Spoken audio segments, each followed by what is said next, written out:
Coming up in this video. Swink. Many environments can produce The bot. What do we have here? Dump. A dump, you know? They're doing some work here, putting in some utilities. Look what they exposed. Look at the trash layers. A dump from yesteryear. What do you got? Think well. Boat Inc. Mid. Wow, it's got like Chinese characters on it. Yeah. Bottle! Guys, I'm really excited about this. This is a dump I've been digging for 20 years, and they hardly ever open anything up anymore because most of it is gone or redeveloped. It's a city municipal dump from the 1880s and 90s. And what's great about it is everything down there is intact. The wood, the paper, the rubber, the biodegradable stuff that normally would be gone in typical soil conditions, it's all preserved down there. So I'm gonna show you a profile of the layers of this dump starting at the street level.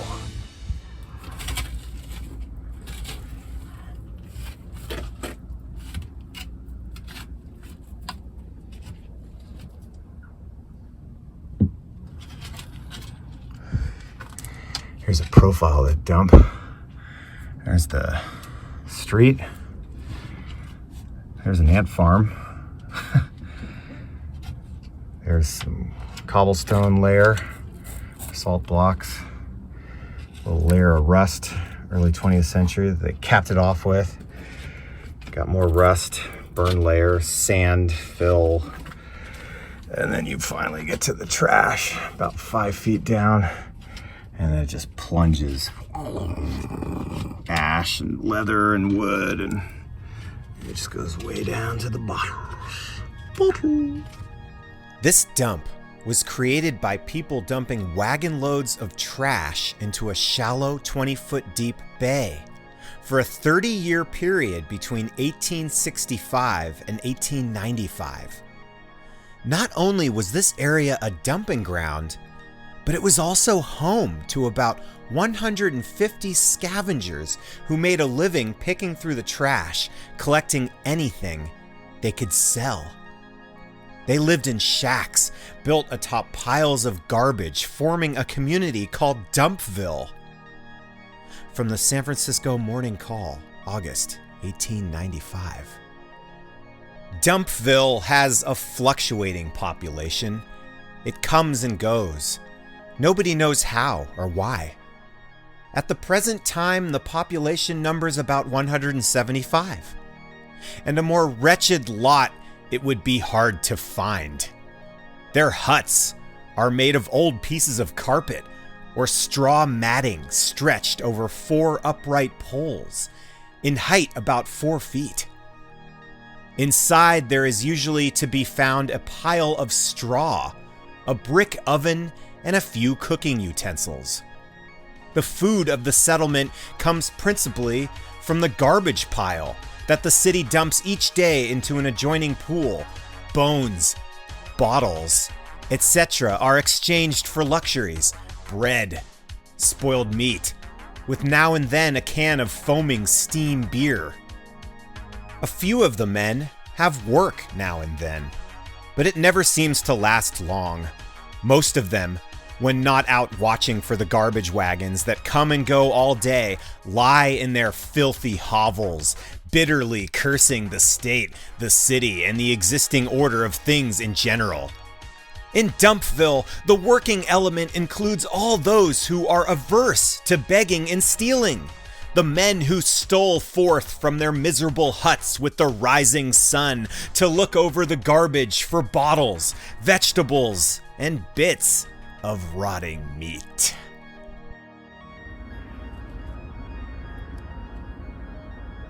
Many environments can produce The bot. What do we have here? Looks like, smells like a dump. A dump, you know? A city municipal dump site from the 1890s. They're doing some work here, putting in some utilities. And look what they exposed. Look at the trash layers. A dump from yesteryear.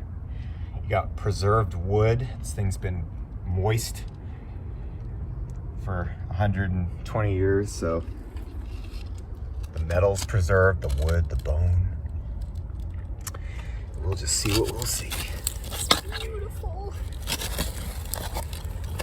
Just gonna gently carve into the sides of this trench without making too much of an impact in their little, excavation here. Oyster shells from a saloon. Wow. Let's see if I can get something exposed here with two hands. Get back to you. Look at that plate. Oh my God. It's a dump.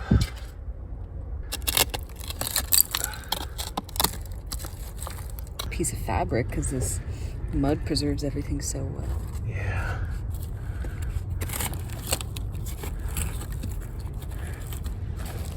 What's that? You got something behind there? Where? Oh, broken glass. Damn. Ooh.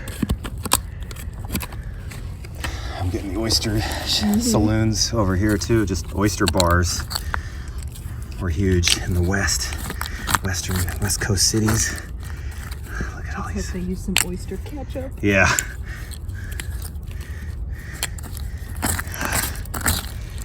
Oysters were in such demand all over the Bay Area in the 1800s that they were farmed in the San Francisco Bay. There were even oyster pirates who would sneak into the oyster beds at night to steal the valuable crop. One of the most famous oyster pirates was writer Jack London, who participated in nightly raids when he was a teenager. Some kind of rubber, leather. Ooh! Whoa, what's this thing?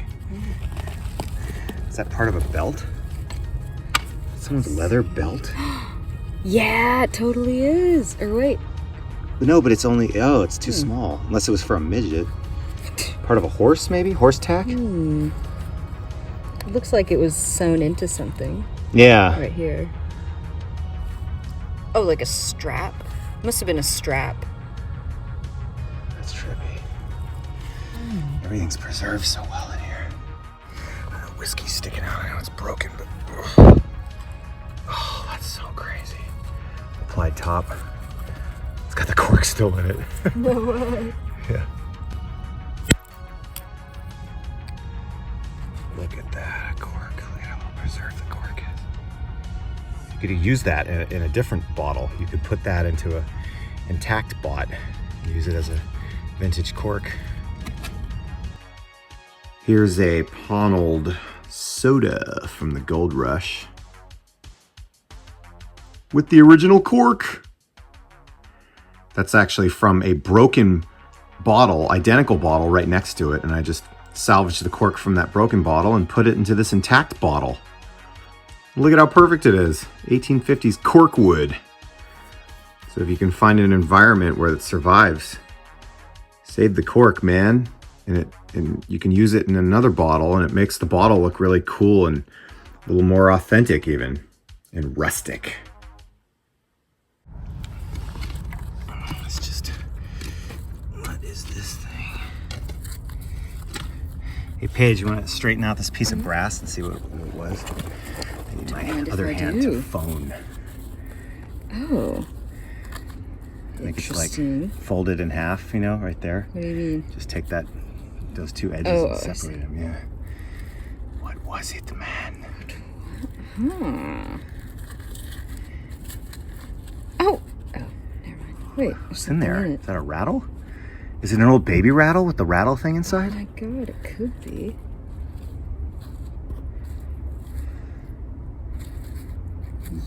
It looks like an old baby rattle. Wow. Let's see, does it rattle? Ish. That's sick. Yeah, I think that's what it could be. It could be many other things too, but...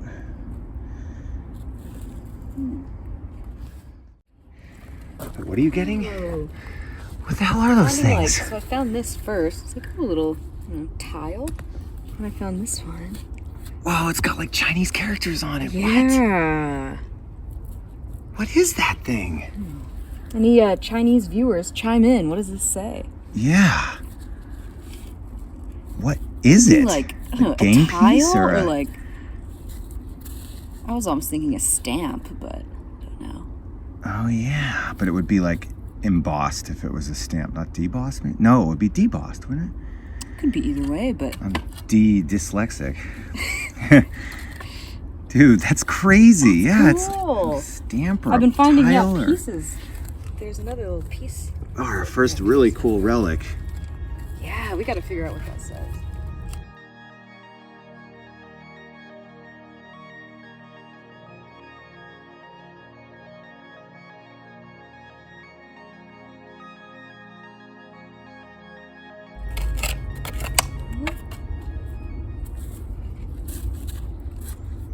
Another weird. Well, that's just a brick.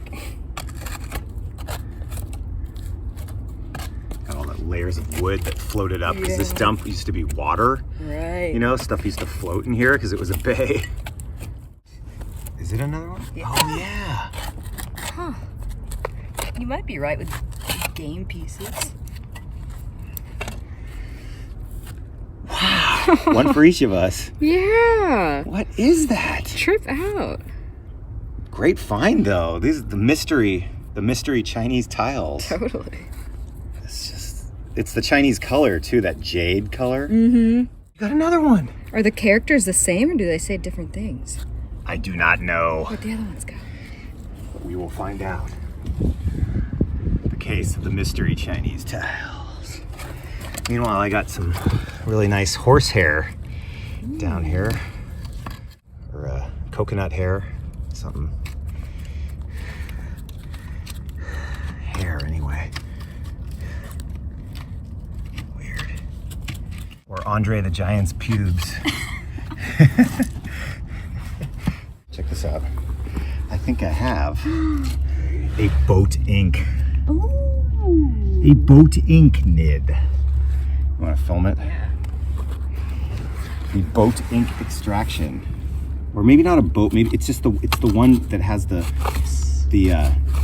pen holders on the side. Yeah.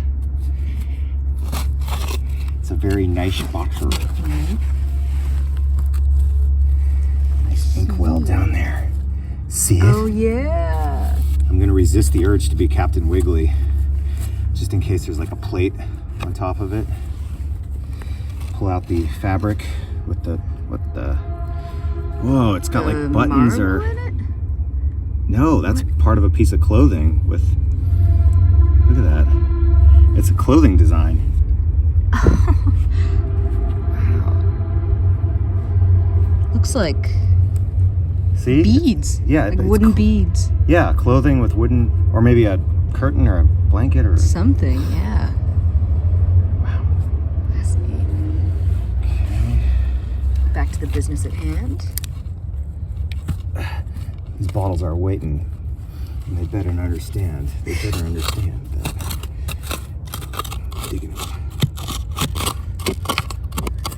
Look, I see all the broken plates around it. You don't want to be Captain Wiggly with this thing. Can't break the first bottle out of the dump. Yeah, the dump. Oh, it's got the double pen holder. It looks like it's loose. She's loose. She's a birthin'. She's crowning. Nice. Boat ink nid. Boat ink. Bothel. That's cool. Let's check it out. Ooh, lovely. Got some patina. Yeah. This is gonna be really pretty. Oh, it's got a lot of water in it.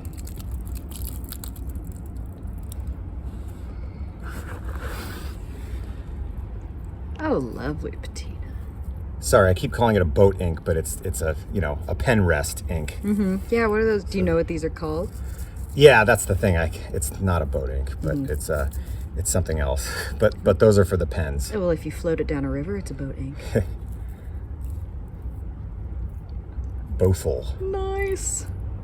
It's got some beautiful patina. We'll We'll come back to this after it's given some time in the sun to dry. I'm looking forward to that. It's going to be really pretty. Look at this layer. That would be horse shit. That's right. Tons of that laying around back in the 1800s before they had cars. Everyone used a horse to get around if you could afford one. That's horse poop.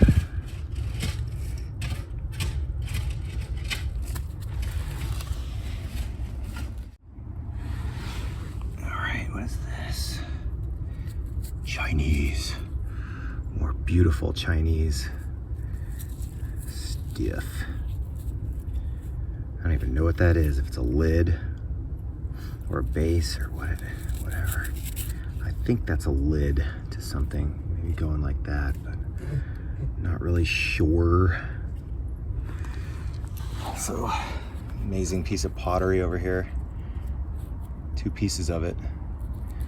What would this be? Crazy.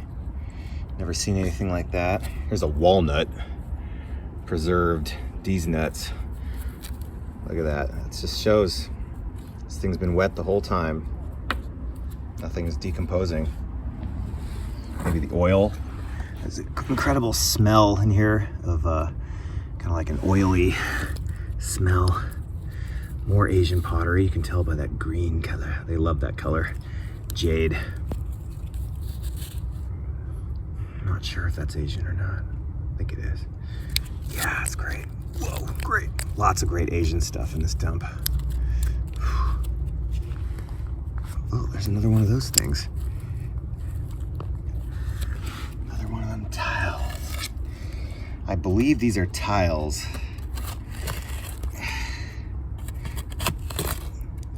I believe, but I don't know.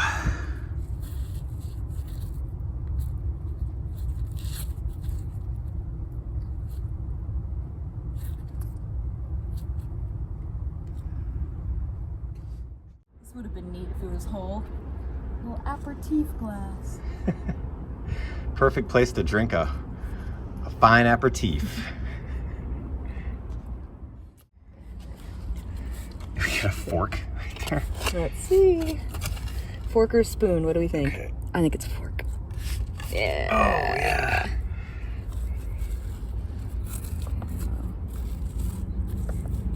Not as well preserved as it could be. Yeah, because it's not in the lower, wetter layers. See it in the sun, see if it's got any designs on it.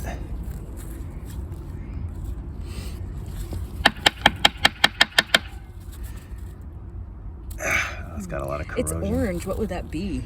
Brass? Probably brass. You got the whole restaurant. What there's that? The salt shaker? Oh man, it's almost whole. Oh, it's all patinaed. Yeah. I have a theory. Somebody got too drunk at a dinner party, did something really embarrassing. They wanted to forget that this dinner party ever happened, so they took all of the things on the table and threw them away. Yeah, you can hear the ghosts of all the people that sat at these oyster bars and restaurants. You can really feel it when you dig through this trash. It like comes alive. It's crazy. Each little section of this city dump contains a collection of artifacts that came from a specific place. Maybe a house, a saloon, a restaurant, a livery. Because trash was dumped here by the wagon load. So what you're gonna find in each little area depends on where the wagon load came from. Here's a description of this dump from an article in the Daily Alta, California in July 1878. For a distance of several hundred yards along the irregular shoreline are scattered heaps of decaying vegetables, broken bones, tin cans, rags, old newspapers, and 1,001 other articles such as are constantly being cast aside by hotels, restaurants, markets, offices, and private residences throughout the city. Oh, Paige. Oh, well, yes? I just wanted to see if you wanted to witness the birthing of A soda? A soda. Get it out of here. You know you want it. Your staff.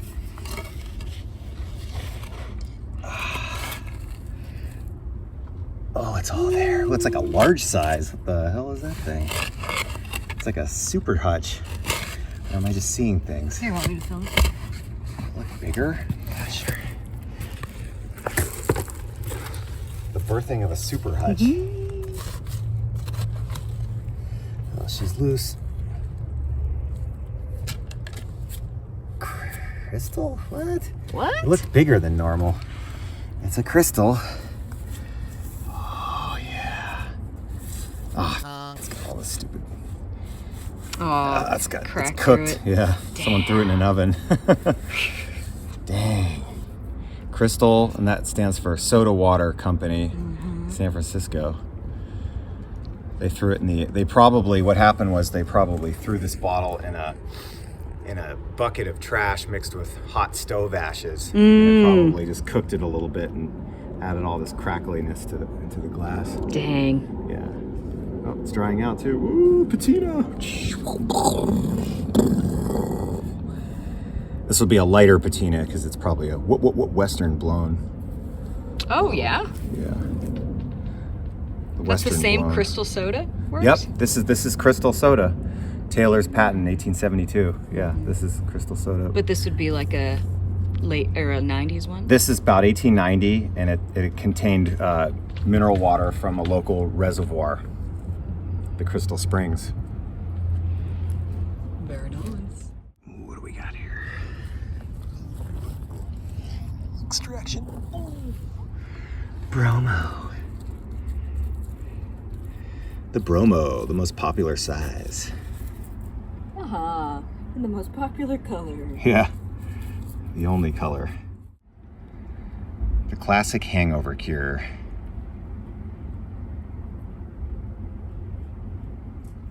Hey, it's me coming to you from my toilet. I wanted to give a quick presentation on Bromo-Seltzer sizes. This is the most common size that you dig. It's what's known as the trial size in advertisements. People just used it for a hangover cure. It was kind of a one-off, like, oh, I'm gonna get a cheap trial size and take care of my hangover, and then, buy another one if and when I need it. So that's why I believe this is the most common size. A lot of people weren't planning on having hangovers every day and needed an industrial-sized Bromo-Seltzer bottle, which they also come in very large sizes, like the size of my face. And you don't find as many of those. That's my theory. Why? Whoa. Paige, she's going for it.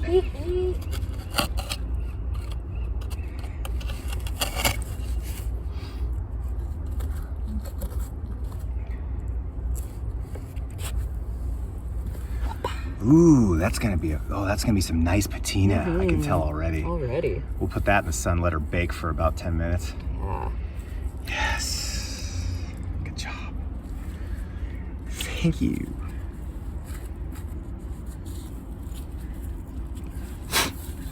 Oh yeah. Oh, I can see it already. I can see that sexy patina.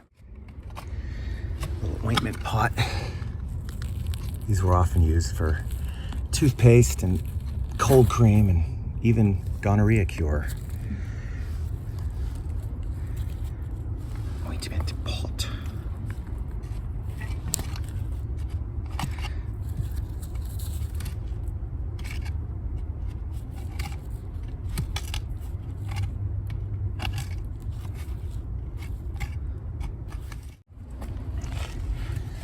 When Asians came to the West in the gold rush and everything, they were poor just like everyone else, but slowly, some of them, they had their own businesses, laundry or shoe repair, and they built wealth. And you can see by some of this pottery, this ain't cheap pottery here in the 1890s.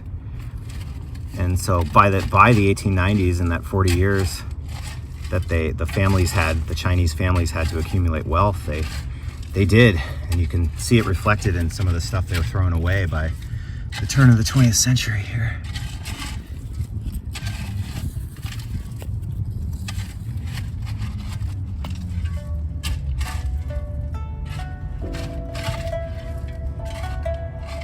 Despite major racial discrimination, extra high monthly mining taxes during the gold rush, and even anti-Chinese legislation in California preventing them from voting, bringing in family members from China, or even testifying in court, many Chinese started prosperous laundry, restaurant, and shoe repair businesses. And the late 19th century saw numerous wealthy Chinese families living in San Francisco. What's that? Bit of a lantern? Where the wick Like would where come the- up, yeah. I believe. I do believe. Ugh.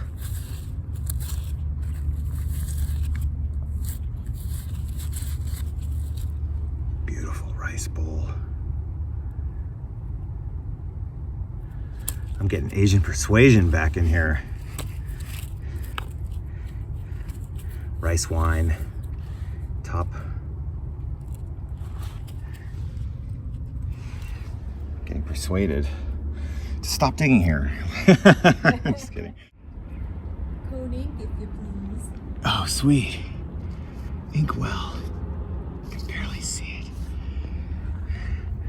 Meanwhile, I think I have a shoe polish down here. A humble shoe polish. Sure is. The old boot blacking bottle. Cork's still in it and everything. Look at that, way down there in the muck. There's like another bottle layer down in there. Got a Seagart's bitters and some plates. Oh, look, it was a Frank Miller's. I didn't even see that. That's what happens in the muck. Crown dressing, not salad dressing, but shoe dressing.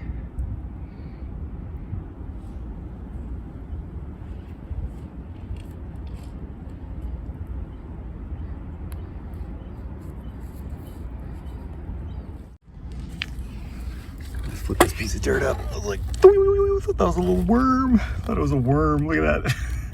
I think it's just rubber. Whoa. It moves like something alive. Actually, it's a freaking rubber band. Holy crap. 1800s rubber band. Or something. Oh, maybe a gasket.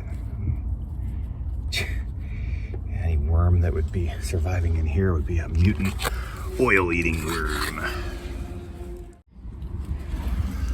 First of all, what the hell is this top? What the hell is that top? Weird amber thing? Huh.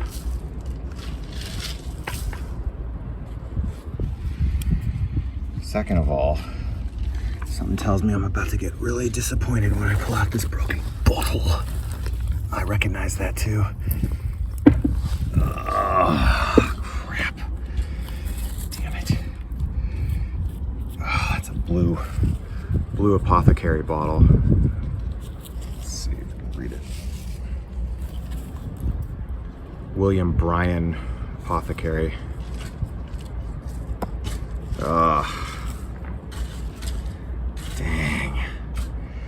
It hurts. Oh, it hurts. Crap. Something right next to it, but it doesn't look halfway as interesting. Okay, I got a pharmacy bottle right next to some of those broken Bryan bottles. Oh, wow. Okay. Ah, shit. Whoa, it's the same guy. Wow, it's like a dude that loved this drugstore over here. It's the same dude. Look. Oh man. Bryan. Nice. And then there's more of his tops. There's like multiple. Let's get one of the blue ones intact. How about that? Whoa, we have like multiple Bryans. Whoa. Multiple. Let's see if there's any more in here. I just threw up this clod. Look, there's some spill out. Oh no. Oh good, I didn't do it. Damn. Another one? It's from his drugstore maybe. Yeah, maybe. They're busted though. Shit. Another blue Brian. Just in a clod. Clod, man.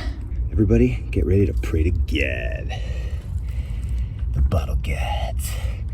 Also, I have no idea what that is below it, but it looks really cool. Oh my god.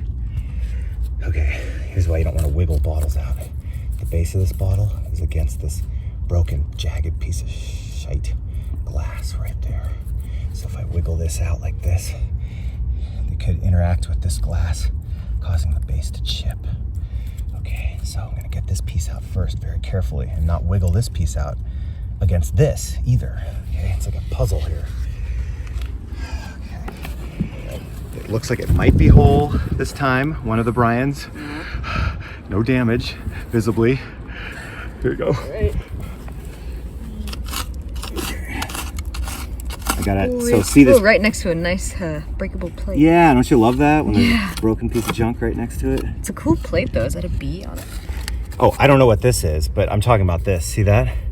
Got to get that out first. Yeah. See how it's right against the base of this bottle? And if I wiggle it, I could really screw this bottle. Okay, really. Be careful. Oh my god. Okay. Oh my god. Oh. Bottlegasm. Big Brian. Oh my god. It's intact. It's intact, everybody. Oh, You're bastard. That stupid thing. This piece of crap. No. Yep.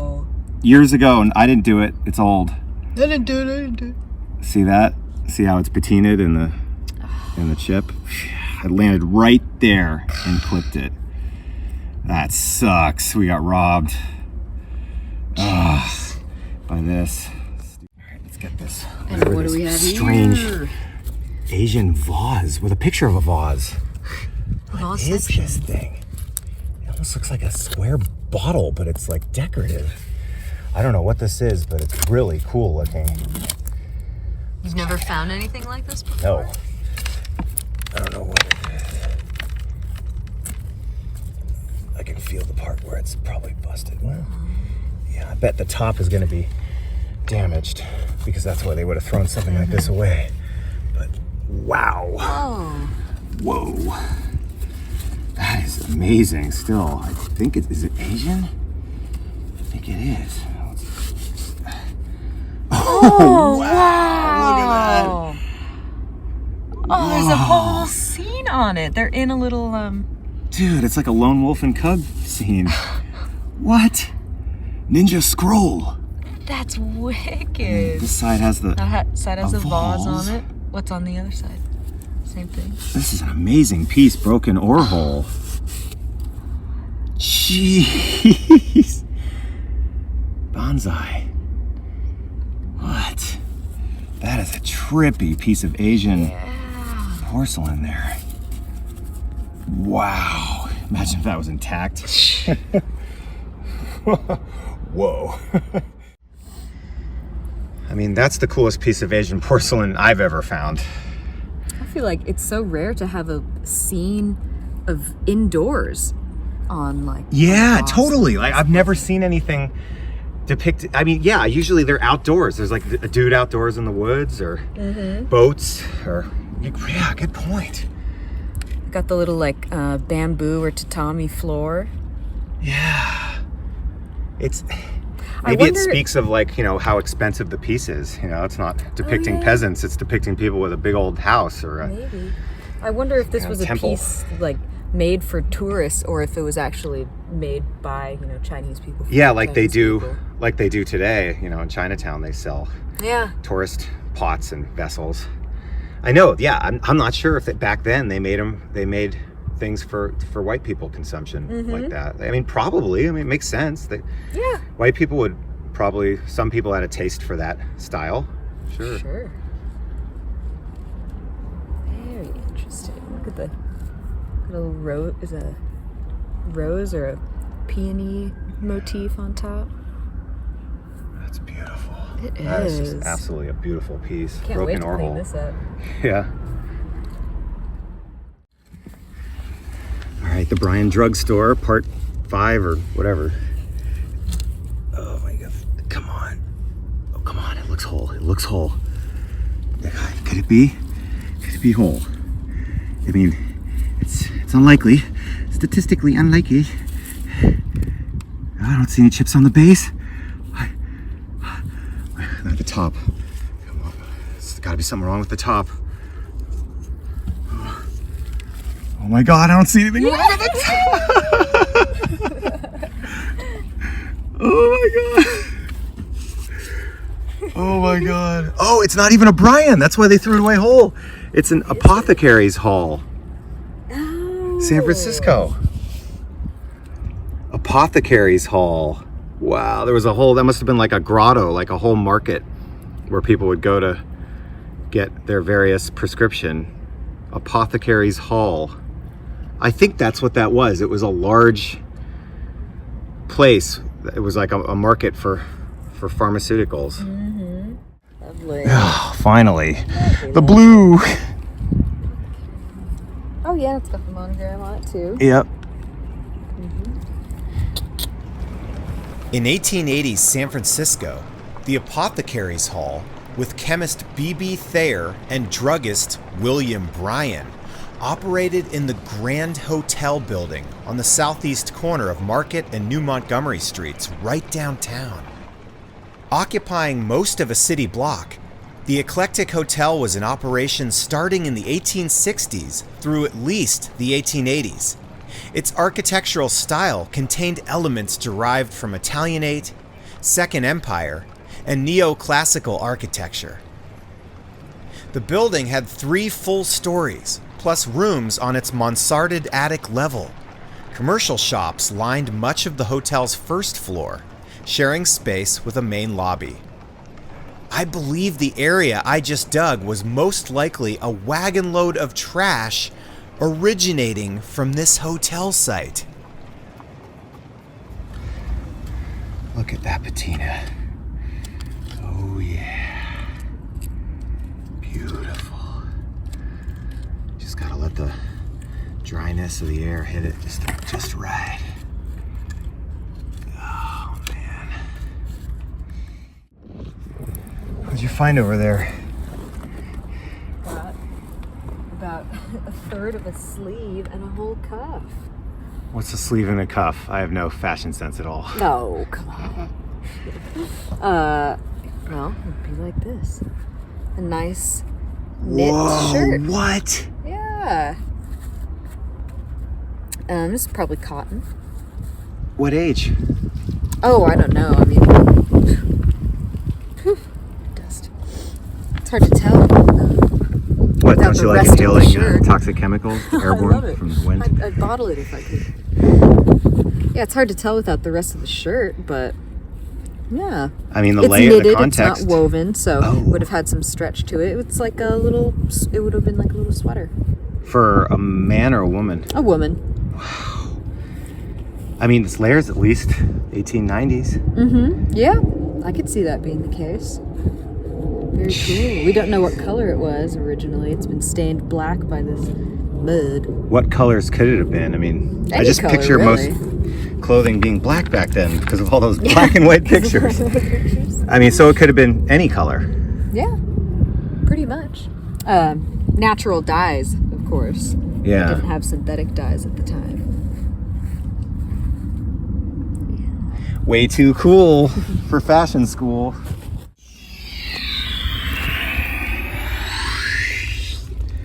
Little cream pot. I believe that's what these are. That's what I was always told these were little cream pots, but I actually don't really know what they were. What exactly they contained. Possibly beef bouillon for all I know.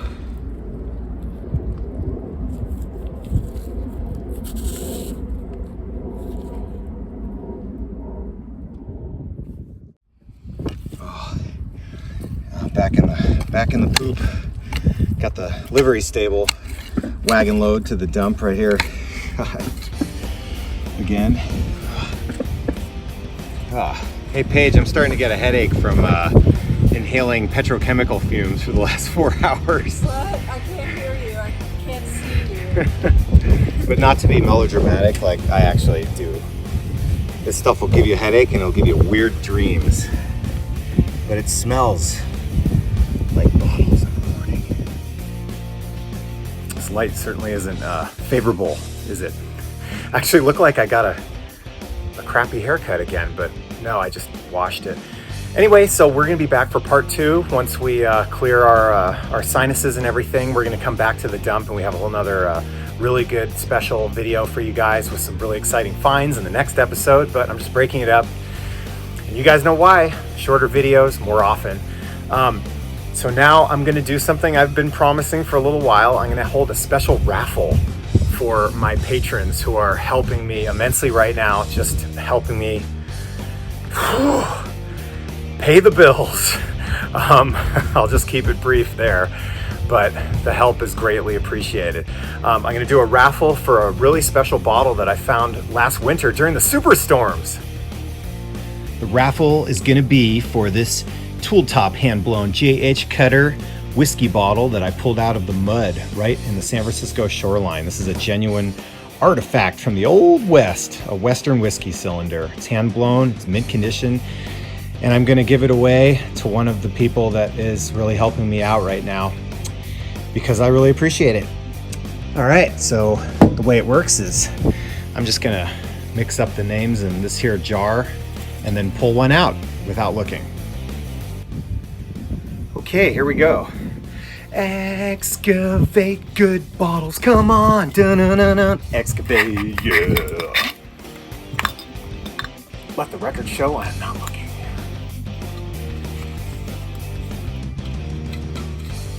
I've made all the pieces of paper the same size, so that hopefully, okay, I'm just gonna, this is the one I'm holding the most. Laura Smither. Laura Smither, congratulations. You're the new owner of a genuine Western whiskey bottle. I'm going to email you, and if you don't respond within a timely fashion, like a week or a month or so, I'm going to have to do this again. So I'm going to email you right now. Thank you very much, Laura Smither. And yeah, I'm going to do another raffle again soon. Thanks a lot, guys. And keep a lookout for episode 2, The Return of the Ooze.